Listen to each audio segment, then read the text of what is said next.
Hello दोस्तों, स्वागत है आप सभी का स्लीपी क्लासेस में। तो आज के प्रीमिक्स में 5 क्वेश्चंस हैं हमारे इकोनॉमी से रिलेटेड। 5 टॉपिक्स के नाम आपको यहाँ पर दे दिए गए हैं। तो शुरुआत करते हैं पहले क्वेश्चन के साथ, जहाँ पर बात हो रही है फ्यूचर कॉन्ट्रैक्ट्स के बारे में। 3 स्टेटमेंट्स दी गई हैं, पूछा जा रहा है इनमें से कौन कौन सी करेक्ट हैं।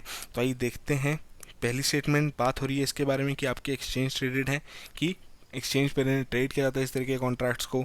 सेकंड में कह रहे हैं जो सेटलमेंट रहेगी आपकी इस तरीके के कॉन्ट्रैक्ट्स में, वो at the end of the contract रहेगी। और थर्ड में कह रहे हैं कि आपके प्राइवेटली ट्रेड किए जाते हैं over the counter and not on, किसी भी तरीके के एक्सचेंज पर इन्हें ट्रेड नहीं किया जाता है। तो 3 स्टेटमेंट दी गई हैं, 4 कोड्स आपको यहाँ पर प्रोवाइड किए गए हैं। थोड़ा सोचिए, थोड़ा बेसिक सी कॉमन सेंस भी लगा सकते हैं यहाँ पर आप। जो आपके पास ऑलरेडी जितनी भी नॉलेज है रिलेटेड टू फ्यूचर कॉन्ट्रैक्ट्स या फिर फॉरवर्ड कॉन्ट्रैक्ट्स, उन्हें भी यहाँ पर यूज़ कर सकते हैं। और इसी नॉलेज और कॉमन सेंस के चलते आप यहाँ करेक्ट ऑप्शन तक पहुँच सकते हैं। वीडियो पॉज कीजिए, करेक्ट ऑप्शन मार्क कीजिए, फिर हम डिस्कस करते हैं। तो बेसिकली अगर आप यहाँ पर देखें, जो आपकी स्टेटमेंट 1 और 3 है, तो कॉन्ट्राडिक्ट कर रही है आपस में। कि एक तरफ कह रहे हैं कि ये एक्सचेंज में ट्रेड किए जा सकते हैं, दूसरी तरफ कह रहे हैं कि आपके एक्सचेंज पर ट्रेड नहीं किए जा सकते। तो यहाँ पर स्टेटमेंट 1 ही आपकी करेक्ट है, जो कि फ्यूचर कॉन्ट्रैक्ट्स को बिल्कुल करेक्टली डिफाइन कर रही है कि ये आपके एक्सचेंज पर ट्रेड किए जाते हैं। तो 2 तरीके के आपके कॉन्ट्रैक्ट्स रहते हैं, future as well as forward. ठीक है जी। कि फ्यूचर कॉन्ट्रैक्ट्स में क्या रहेगा, एक्सचेंज पर इन्हें ट्रेड किया जाएगा। जहाँ के आपके जो फॉरवर्ड कॉन्ट्रैक्ट्स रहेंगे, 2 पार्टीज इसमें इन्वॉल्व रहेंगी, जिसके बीच में एग्रीमेंट साइन किया जाएगा और एक पर्टिकुलर डेट वहाँ पर सेट की जाएगी जब आपका एक कॉन्ट्रैक्ट खत्म हो जाएगा और उसी दौरान इसकी सेटलमेंट की जाएगी। ठीक है जी। तो उसी के बेसिस पर सेकंड स्टेटमेंट तो हमारी इनकरेक्ट होगी और थर्ड स्टेटमेंट भी इनकरेक्ट होगी। तो यहाँ हमारी ए ऑप्शन करेक्ट ऑप्शन है। तो कंसेप्चुअल नेचर का आपका एक क्वेश्चन था, बेसिक सा, हम कह सकते हैं डिफिकल्टी लेवल आपका मीडियम लेवल का था। अगर आपको बेसिक सी नॉलेज भी पता होती फ्यूचर और फॉरवर्ड कॉन्ट्रैक्ट्स के बारे में, तो आप इजीली से यहाँ पर सॉल्व कर सकते थे। तो वही नोट्स के फॉर्म में आपको यहाँ पर प्रोवाइड की गई हैं, इन्हें ज़रूर अपने नोट्स में कंपाइल कर लीजिए। ठीक है जी। तो बेसिक सा डिफरेंस हम डिस्कस ऑलरेडी कर चुके हैं। बढ़ते हैं अगले क्वेश्चन की ओर, जहाँ पर बात हो रही है various types of supplies under GST. तो 2 स्टेटमेंट्स दी गई हैं, पूछा जा रहा है इनमें से कौन कौन सी इनकरेक्ट हैं। तो आइए देखते हैं। पहली स्टेटमेंट नील रेटिंग सप्लाई के बारे में कह रहे हैं कि इसके चलते क्या होगा कि जो आपकी एंटायर सप्लाई चेन रहेगी of a particular zero rated supply, वो टैक्स फ्री हो जाएगी। सेकंड में कह रहे हैं जो आपकी सप्लाई ऑफ गुड्स रहेगी या सर्विसेज रहेगी या बोथ, ऑन विच द नील और 0% जीएसटी रेट इज़ एप्लीकेबल, उसे हम जीरो रेटेड सप्लाई कहते हैं। तो 2 स्टेटमेंट्स दी गई हैं, थोड़ा सोचिए यहाँ पर कौन सी आपकी करेक्ट है, कौन सी इनकरेक्ट है। तो कंसेप्चुअल नेचर का क्वेश्चन है जीएसटी से रिलेटेड। तो वीडियो पॉज कीजिए, करेक्ट ऑप्शन मार्क कीजिए, फिर हम डिस्कस करते हैं इसे। तो यहाँ पर बेसिकली जो आपकी दोनों स्टेटमेंट्स हैं, इन्हें एक्सचेंज कर दिया गया है। अब जो आपकी जीरो रेटेड सप्लाई कौन सी रहती है, जिसमें पूरी की पूरी जो आपकी सप्लाई चेन रहेगी वो आपकी टैक्स फ्री रहेगी, कि उस पर किसी भी तरीके का टैक्स नहीं लगाया जाएगा। हालांकि जो आपकी नील रेटेड या हम कह सकते हैं नील रेटिंग सप्लाई जो रहेगी, उसमें क्या रहेगा कि जो आपकी सप्लाई रहेगी गुड्स या सर्विसेज की, ना कि सप्लाई चेन की सिर्फ सप्लाई की बात की जा रही है, गुड्स या सर्विसेज की या दोनों की, उस पर आपका जो जीएसटी रेट होगा वो 0% एप्लीकेबल होगा। ठीक है जी। इनकरेक्ट पूछी थी, दोनों इनकरेक्ट हैं, सी ऑप्शन यहाँ पर करेक्ट ऑप्शन है। तो खास बात जो कि आपको पता होनी ज़रूरी है दोनों ही कॉन्सेप्ट से रिलेटेड, कि जो सेक्शन 16 है आपका integrated goods and services tax act का, उसमें लिखा गया है जो आपके जीरो रेटेड सप्लाईज हैं, उसमें आपके एक्सपोर्ट ऑफ गुड्स या सर्विसेज या दोनों ही, या फिर सप्लाई ऑफ गुड्स और सर्विसेज या both to a special economic zone developer और a special economic zone unit. Example के तौर पर देखें कि आपने मोबाइल फ़ोन्स भेजने हैं ऑस्ट्रेलिया, या फिर बुक कीपिंग सर्विसेज प्रोवाइड करनी है किसी एक फर्म को जो कि न्यूयॉर्क में बेस्ड है। ठीक है जी। तो ये बेसिक सा फ़र्क है। अब खास बात क्या है कि इसमें जैसे कि हमने बात की कि पूरी की पूरी जो आपकी सप्लाई चेन रहेगी, उस पर किसी भी तरीके का टैक्स वहाँ पर नहीं लगाया जाएगा, कि वो टैक्स फ्री होगी। तो इनपुट में भी और जब फाइनल प्रोडक्ट आएगा आउटपुट में, तो वहाँ पर भी टैक्स नहीं लगाया जाएगा। ठीक है जी। अब वहीं पर आपकी एग्जेम्प्टेड सप्लाईज भी रहती हैं। एग्जेम्प्टेड सप्लाईज में क्या रहता है कि जो आपका आउटपुट रहता है, ठीक है जी, सिर्फ वही आपका टैक्स एग्जेम्प्टेड रहता है, कि वो टैक्स फ्री रहता है। हालांकि जो आपका इनपुट वाला जो जितना भी सप्लाई रहेगी वहाँ पर आपका टैक्स ज़रूर लगाया जाएगा। ठीक है जी। तो बेसिक से जो डिफरेंस रहते हैं अलग अलग सप्लाईज से रिलेटेड, वो आपको पता होने ज़रूरी हैं। फिर बात करें नील रेटेड सप्लाई के बारे में, तो कौन कौन से प्रोडक्ट्स इसके अंदर आते हैं, आपको इस तरीके से भी क्वेश्चन आ सकता है। सीरियल्स हो गए, फ्रेश फ्रूट्स हो गए, वेजिटेबल्स हो गई, salt, natural Honey, milk, human blood. तो ये सभी चीज़ें आपको टेबल के फॉर्म में भी पूछी जा सकती हैं। आपको नंबर ऑफ प्रोडक्ट्स दे दिए गए हैं, पूछा जाए कि नील रेटेड सप्लाई के अंदर कौन कौन से प्रोडक्ट्स आते हैं, तो इस तरीके के क्वेश्चंस को आप इजीली सॉल्व कर सकते हैं अगर आपको इनसे रिलेटेड कॉन्सेप्ट पता होगा। तो कॉन्सेप्ट को अच्छे से पढ़िए, ऑटोमेटिकली आप कोई भी तरीके का क्वेश्चन इकोनॉमी में इजीली सॉल्व कर सकते हैं। तो ठीक है, आगे बढ़ते हैं। आई होप आपने करेक्टली मार्क किया उस क्वेश्चन को।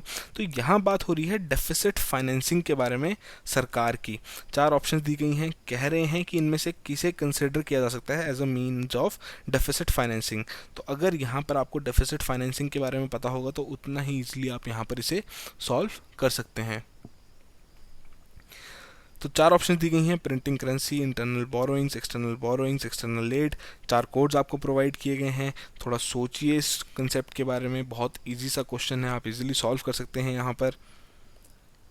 तो बेसिकली डेफिसिट फाइनेंसिंग क्या रहेगी कि आपका जो डेफिसिट रहेगा, ठीक है जी, अब उसे वहाँ पर फाइनेंस किया जा रहा है। तो इस पूरी प्रोसेस को डेफिसिट फाइनेंसिंग किया जा रहा है। अब फाइनेंस किया जाएगा तो किस तरीके से किया जाएगा कि जी हाँ, वहाँ पर आप करेंसी प्रिंट कर सकते हो उसे फाइनेंस करने के लिए। फिर आपकी इंटरनल बोरोइंग्स हो सकती हैं, एक्सटर्नल बोरोइंग्स भी, आप बाहर से भी पैसा ले सकते हो, एक्सटर्नल एड्स भी ले सकते हो। तो किसी भी तरीके से जो आपका डेफिसिट रहेगा उसे वहाँ पर अगर आप फाइनेंस करना चाहते हैं तो पहली बात जो सबसे एक इंपॉर्टेंट चीज़ जो हमें पहले डिस्कस कर लेनी चाहिए थी कि डेफिसिट क्या है, कि बेसिकली जो हमारा एक्सपेंडिचर है अगर वो रेवेन्यू से ज़्यादा हो जाएगा तो वहाँ पर डेफिसिट हो जाएगा, ठीक है जी, उधार बढ़ जाएगा हमारे ऊपर। तो बट अगर हमारी इंडिया के बारे में बात करें, डेवलपिंग कंट्री है, इकोनॉमिक ग्रोथ बहुत ज़्यादा इंपॉर्टेंट है, तो वहाँ पर हम डेफिसिट हैंडल नहीं कर सकते, तो इसलिए हमें उसे फाइनेंस करना पड़ता है। तो इसी के बेसिस पर आपकी जो डी ऑप्शन है यहाँ पर करेक्ट ऑप्शन है। और वही चीज़ हम एक्सप्लेनेशन में भी डील करेंगे कि जैसे कि जो हमने बात की किस तरीके से आपका ये जो गैप रहता है जो डेफिसिट का उसे भरने की कोशिश की जाती है by the means of financing. तो बेसिक सा क्वेश्चन था, आई होप आपने यहाँ पर करेक्टली मार्क किया हो इस क्वेश्चन को।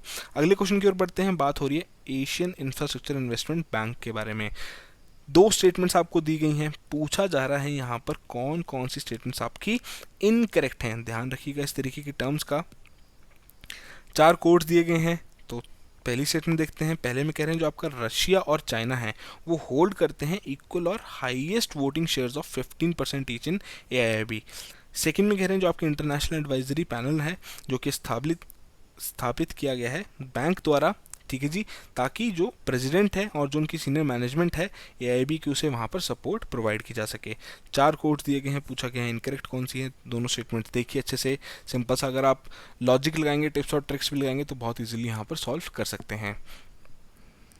तो जैसे कि यहाँ पर आपको डायरेक्टली एक फिगर प्रोवाइड कर दिया गया है 15% का। तो जनरली अगर कहीं पे भी आपको इस तरीके का फिगर दे दिया गया हो और आप श्योर ना हो कि क्या इसमें करेक्ट है क्या नहीं है, and you are on the words of the cut off कि आपको वो कट ऑफ क्लियर करनी है वहाँ पर, तो वहाँ पर आप इजीली इस तरीके के स्टेटमेंट्स को इग्नोर कर सकते हैं ये कहते हुए कि आपकी मोस्ट प्रोबेबली ये इनकरेक्ट ही रहेगी। और वही यहाँ पर भी है कि आपकी इनकरेक्ट ही है कि सबसे ज़्यादा इसमें आपका चाइना का शेयर रहता है, ठीक है जी, अराउंड 26%। एक्सप्लेनेशन में हम देख लेंगे एक बार इसे। सेकंड स्टेटमेंट में जो कह रहे हैं कि इसमें आपको इंटरनेशनल एडवाइजरी पैनल स्थापित किया गया है, बिल्कुल सही बताया गया है कि इसमें बैंक ने ये पैनल स्थापित किया है कि ताकि जो बैंक के प्रेसिडेंट हैं और जो टोटली सीनियर मैनेजमेंट है, बोर्ड ऑफ डायरेक्टर्स, उन्हें यहाँ पर सपोर्ट प्रोवाइड किया जा सके, ठीक है जी। तो इनकरेक्ट पूछी थी, पहली आपकी इनकरेक्ट है, तो उसी के बेसिस पर ए ऑप्शन करेक्ट ऑप्शन है।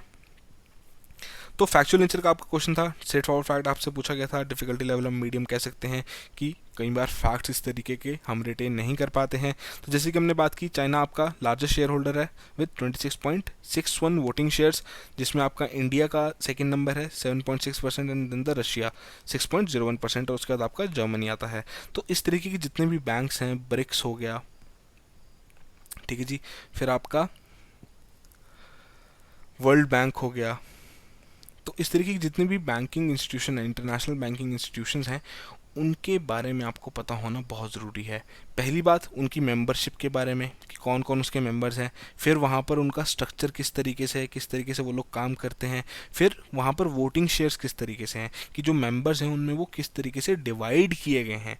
कई बार क्वेश्चन आपको इस तरीके से भी पूछा जा सकता है, ठीक है जी। तो एशियन इंफ्रास्ट्रक्चर इन्वेस्टमेंट बैंक के बारे में बात करें, मल्टीलेटरल डेवलपमेंट बैंक है जो कि आपका हेडक्वार्टर्ड है बीजिंग में।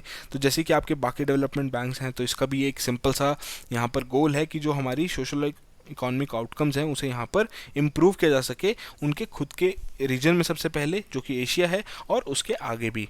तो 2016 में आपका बैंक खोला गया था और अभी आपके 86 अप्रूव्ड मेंबर्स हैं वर्ल्ड वाइड। बैंक हेड किया जाता है by the board of governors, जिसमें आपके एक गवर्नर रहते हैं, एक ऑल्टरनेट गवर्नर रहते हैं जो कि अपॉइंट किए जाते हैं by each of the 86 member countries. ठीक है जी, तो ये बेसिक सा स्ट्रक्चर आपको पता होगा तो काफ़ी ईजिली आप हर एक फाइनेंशियल इंस्टीट्यूशन से रिलेटेड कोई भी क्वेश्चन सॉल्व कर सकते हैं। ये बेसिक सा आपका स्ट्रक्चर अगर आप रिटेन कर सकें। ठीक है जी, वैसे ही बात करें जो आपका non resident board of directors है इसमें, जो कि रिस्पॉन्सिबल है for the direction and management of the bank, जैसे कि बैंक की स्ट्रेटजी होगी, उनका एनुअल प्लान हो गया, क्या उनका बजट रहेगा, क्या उनकी पॉलिसीज रहेंगी जो वो एस्टैब्लिश करेंगे, तो ये सब काम भी वहाँ पर उनका non resident board of directors करता है। फिर आपका बैंक स्टाफ रहेगा जो कि हेडेड रहेगा बाय द प्रेसिडेंट, जो कि इलेक्ट किया जाएगा AIB शेयर होल्डर्स द्वारा फॉर अ 5 ईयर टर्म, और वो री इलेक्शन के लिए भी वहाँ पे एलिजिबल हैं। फिर आपके जो प्रेसिडेंट रहेंगे वो सपोर्ट किए जाएंगे सीनियर मैनेजमेंट द्वारा, जिसमें आपके 5 वाइस प्रेसिडेंट्स रहेंगे, पॉलिसी और स्ट्रेटजी के लिए अलग, इन्वेस्टमेंट ऑपरेशंस के लिए अलग, फिर आपके finance administration and the corporate secretariat and the general council and the chief risk officer. तो ये सभी जितनी भी लोग रहेंगे ये प्रेसिडेंट की यहाँ पर सहायता करेंगे ताकि बैंक स्मूथली रन कर सके, और जितने भी वो डेवलपमेंट प्रोग्राम्स वहाँ पर कैरी आउट कर रहे हैं उन्हें एडुकेट फंडिंग वो प्रोवाइड कर सकें। ठीक है जी, तो बेसिक सा क्वेश्चन था। अब इसमें खास बात क्या है कि जो अगर आपको करंट अफेयर से रिलेटेड किस तरीके से क्वेश्चन यहाँ पर पूछा जा सकता है कि जो इंडिया में फंडिंग आ रही है या इंडिया में कुछ कुछ प्रोजेक्ट्स हैं जहाँ पर AIB इन्वेस्ट कर रहा है, तो आपके लिए होमवर्क क्या है कि इसके बारे में पढ़िए कि देखिए कौन कौन से इस तरीके के प्रोजेक्ट्स हैं, रीसेंट प्रोजेक्ट्स हैं जिसमें इंडिया को या इंडिया के किसी प्रोजेक्ट को फंडिंग मिली है। ठीक है जी, तो आज के लास्ट क्वेश्चन की ओर बढ़ते हैं। बात हो रही है ADMM प्लस के बारे में। तो 2 स्टेटमेंट्स आपको यहाँ पर दी गई हैं, पूछा जा रहा है इनमें से कौन कौन सी करेक्ट हैं। तो पहली स्टेटमेंट देख लेते हैं। कह रहे हैं ADMM प्लस के बारे में कि एक प्लेटफॉर्म है जहाँ पर आपकी सिक्योरिटी स्ट्रेंथन की जा सकती है and defence cooperation for peace, stability and development in the region and ये आपकी हर साल मिलती है। सेकंड में कह रहे हैं इसमें आपकी RCEP है, USA है और रशिया है। तो 2 स्टेटमेंट दी गई हैं, पूछा जा रहा है इनमें से कौन कौन सी करेक्ट हैं। 4 कोड्स आपको यहाँ पर प्रोवाइड किए गए हैं, थोड़ा सोचिए इसके बारे में। अगर आपको बेसिक सी एक बात पता होगी इंडिया के बारे में तो बहुत ईजिली आप इस क्वेश्चन को यहाँ पर सॉल्व कर सकते हैं। ठीक है जी, वीडियो पॉज कीजिए, करेक्ट ऑप्शन मार्क कीजिए, फिर हम डिस्कस करते हैं इस क्वेश्चन को। तो यहाँ पर अगर आपको RCEP के बारे में पता हो कि इंडिया बेसिकली आपका ADMM प्लस का तो मेंबर है ही, बट वो RCEP का मेंबर अब नहीं रहा है, इंडिया ने वहाँ से बैकआउट कर लिया है, तो उसी के आधार पर आपकी सिर्फ स्टेटमेंट 1 ही यहाँ पर करेक्ट है, स्टेटमेंट 2 इनकरेक्ट है। ठीक है जी, तो ADMM प्लस के बारे में बात कर लें तो जैसे कि आपको पता ही है एशियान के और उसके जो बाकी के 8 डायलॉग पार्टनर्स हैं जिसमें आपके Australia, China, India, Japan, New Zealand, Republic of Korea, Russia और यूनाइटेड स्टेट्स आते हैं, जिन्हें कलेक्टिवली रेफर किया जाता है टू द प्लस कंट्रीज। तो बेसिकली सबका यहाँ पर एक ही गोल है कि सिक्योरिटी स्ट्रेंथन की जा सके, डिफेंस कोऑपरेशन रहे आपस में ताकि पीस और स्टेबिलिटी मेंटेन रहे और इस पूरे रीजन में भी मेंटेन रहे। तो इसके बारे में और किस तरीके से क्वेश्चन पूछा जा सकता है, स्ट्रेट फॉरवर्ड फैक्ट पूछा जा सकता है, किस तरीके से इसकी स्थापना की गई थी। तो इनॉग्रल जो आपका ADMM प्लस हुआ था वो कन्वीन किया गया था हानोई, वियतनाम में, और ये आपका 12 अक्टूबर 2010 को किया गया था। एंड सिंस 2017 जो आपका ADMM प्लस है वो एनुअली मीट कर रहा है ताकि जो जितने भी इसमें कंट्रीज इन्वॉल्व हैं उनके बीच में जो डायलॉग है उसे और ज़्यादा इम्प्रूव किया जा सके, जो हमारी सिक्योरिटी इश्यूज़ हैं उसे यहाँ पर एड्रेस किया जा सके। ठीक है जी, अब इसमें चेयरमैनशिप से रिलेटेड भी आपको पता होना ज़रूरी है कि बेसिकली जो ADMM की चेयरमैनशिप रहती है वही आपकी ADMM प्लस की भी चेयरमैनशिप रहती है। ठीक है जी, सिंपल सा क्वेश्चन था। तो आज के हमारे 5 क्वेश्चन यहीं ख़त्म होते हैं। तो आई होप आपने सभी नहीं 5 आउट ऑफ 5 स्कोर किया हो, बस स्टिल जो भी आपका स्कोर रहा है कमेंट बॉक्स में ज़रूर मेंशन कीजिए। और जाने से पहले एक पीस ऑफ इन्फॉर्मेशन आप सभी के लिए कि जो हमारे बैच 4 के कोर्सेज हैं वो लॉन्च कर दिए गए हैं, एनरोलमेंट शुरू हो चुकी है, 31 जुलाई उसकी लास्ट डेट है। तो कौन कौन से कोर्सेज हैं, पहला है आपका प्रीलिम्स कम मेंस बैच जो कि आपका GS के लिए है, फिर आपका सोशियोलॉजी ऑप्शनल का बैच है, then comes your PSIR optional, और फिर आपका एस्से राइटिंग का भी बैच है जो कि मेंस आंसर राइटिंग के लिए बहुत ज़्यादा इंपॉर्टेंट है। ठीक है जी, तो इससे रिलेटेड जितनी भी इन्फॉर्मेशन है हमारी वेबसाइट पर वो शेयर कर दी गई है। अगर आपकी कोई भी क्वेरीज हैं तो आप हमारे टोल फ्री नंबर पर कॉल कर सकते हैं।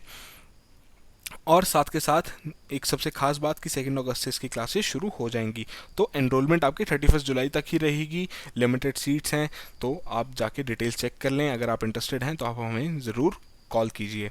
सो दैट विल बी ऑल। इसी तरीके से डेली इस इनिशिएटिव को फॉलो करते रहिए। 5 क्वेश्चन अगर आप सॉल्व करते रहेंगे, आपकी प्रैक्टिस होती रहेगी, जो जो आप चीज़ें पढ़ते आ रहे हैं उसे आप रिटेन भी इजीली कर पाएंगे।